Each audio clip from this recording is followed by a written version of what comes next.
We all want to feel safe.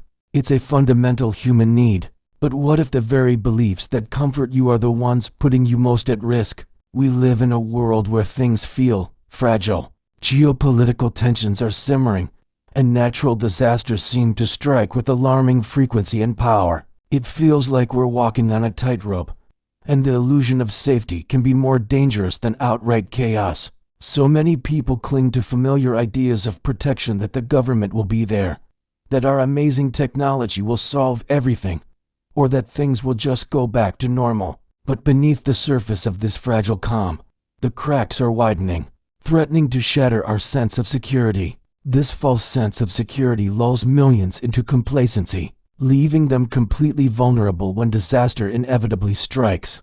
Today, we're going to expose 4 of the most dangerous safety myths that give people a false sense of security and leave them dangerously unprepared for a real crisis.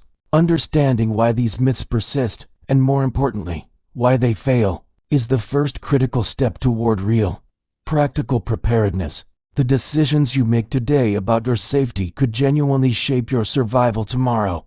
Don't be caught off guard by outdated beliefs. Let's dismantle the first myth, one that millions of people still believe. Myth number 1. When disaster strikes, the government will save me. For decades, we've been taught that in a major crisis, the government will swoop in organized, efficient, and ready to protect its citizens.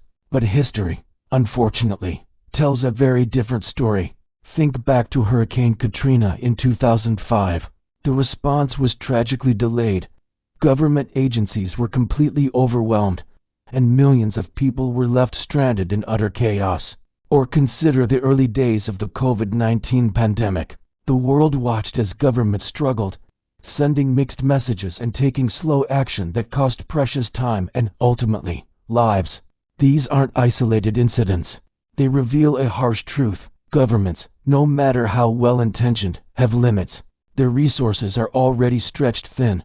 And that's on a good day. When multiple crises hit at once, a natural disaster, a power grid failure, and a supply chain collapse, their ability to respond effectively shrinks dramatically. Now, add to that the complexity of modern threats.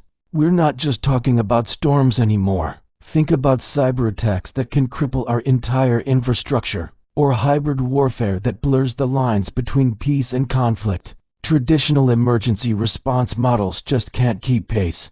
Relying solely on the government to protect you isn't a plan. It's a gamble. And in a real crisis, it's a gamble few can afford to lose. So, if we can't completely rely on the government, what about our other great savior? This brings us to myth number 2. My technology will keep me safe. We live in an age dominated by smartphones, life-saving apps, and constant connectivity. It's so easy to believe that our tech is the ultimate shield against any danger. But this faith in our digital tools can be dangerously misplaced. What happens when a real disaster strikes? The first thing to go is often the power grid. Widespread blackouts can render all your devices useless in a matter of hours. Your phone becomes a paperweight. Your access to maps, news, and communication with loved ones is instantly cut off. Cyber attacks can cripple entire networks, leaving whole communities blind, isolated, and vulnerable. And there's an even more insidious problem: misinformation. In a crisis, false information spreads like wildfire online. It creates confusion and panic when what you need most is clarity and calm.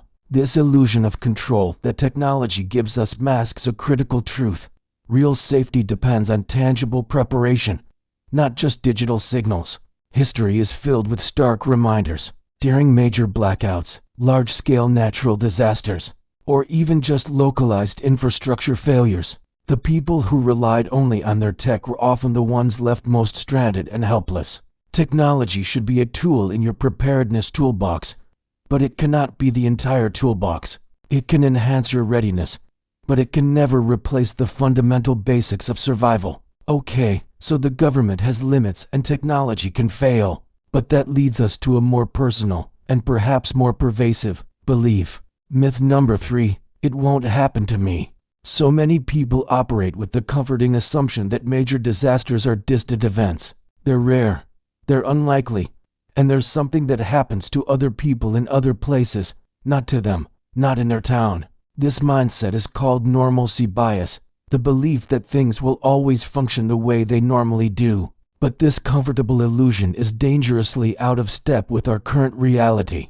Climate-related disasters are undeniably increasing in both frequency and intensity. We're seeing record-breaking wildfires, more powerful hurricanes, devastating floods, and crippling droughts all over the world. Geopolitical conflicts can flare up with little to no warning, threatening regional stability and disrupting global supply chains that we all depend on. And pandemics, once considered a once-in-a-century event, now seem like a recurring threat we have to plan for. Our brains are wired with cognitive biases, like optimism bias, that convince us that we are less at risk than others. This psychological self-defense mechanism feels good, but it leaves us blind to growing threats. Underestimating risk doesn't make it go away. It comes at a steep price. When individuals and entire communities remain unprepared, they become incredibly vulnerable to shocks that could have been managed, or at least mitigated. Ignoring risk doesn't just invite chaos, it guarantees it. Believing it won't happen here is no longer a safe bet, it's a losing one. This brings us to our final, and perhaps most deadly, myth. Myth number 4. I'll just figure it out when it happens. This is the myth of the rugged individualist. The belief that you can just wing it when disaster strikes. People who believe this rely on their wits, quick thinking, and sheer willpower to get through a crisis. Overconfidence is a silent enemy in these situations. The reality of a true crisis is far harsher than people imagine. Under extreme stress, the human mind and body face severe limitations. Your ability to make clear, rational decisions becomes seriously impaired. Physical endurance you thought you had vanishes. Panic can take hold in an instant, leading to catastrophic mistakes. Short-term improvisation might get you through a minor incident, like a brief power outage. But a true crisis, something that lasts for days, weeks, or even longer, demands sustained preparedness. That means having the resources, the plans, and the practiced skills ready before chaos erupts. History is tragically filled with examples where a simple lack of preparation led to devastating outcomes. People stranded without food or water, communities completely overwhelmed by problems that were entirely avoidable. The myth of spontaneous resilience ignores the hard truth that survival is rarely an accident. It's the direct result of foresight, planning, and preparation. So, if these 4 myths are holding you back, what does true preparedness actually look like? It's not about being paranoid or living in fear. It's about being practical and resilient. True preparedness goes beyond just debunking myths. It's about building real-world resilience through adaptable strategies. First, start by diversifying your sources of safety. Don't rely on just one thing. Build layers of security. This means not just looking to the government or technology, but also strengthening your community ties, learning essential skills, storing reliable supplies, and knowing where to get trusted information. Second, develop flexible plans. A rigid plan will break at the first sign of trouble. Your plans should be able to adjust to different scenarios, whether it's a natural disaster, a financial crisis, or a geopolitical shock. Think in terms of capabilities, not just specific scenarios. Preparation is not about panic or hoarding supplies in a bunker. It's about calm, informed action that strengthens your ability to respond to a crisis and, just as importantly, to recover from it.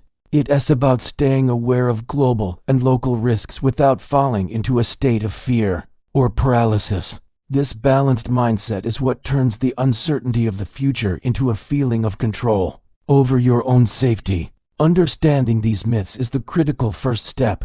Now, it's time to take control of your own safety. The difference between security and chaos is often a single decision made before a disaster strikes.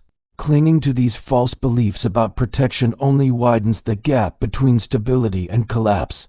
As our world faces unprecedented challenges, embracing informed, realistic preparedness is no longer just a good idea. It's an absolute necessity. Shedding these myths means taking responsibility for your own safety and the well-being of your family. Don't wait for a crisis to force your hand. The time to prepare is now. While things are still calm, your future may very well depend on the choices you make today. Thanks for watching, and stay safe.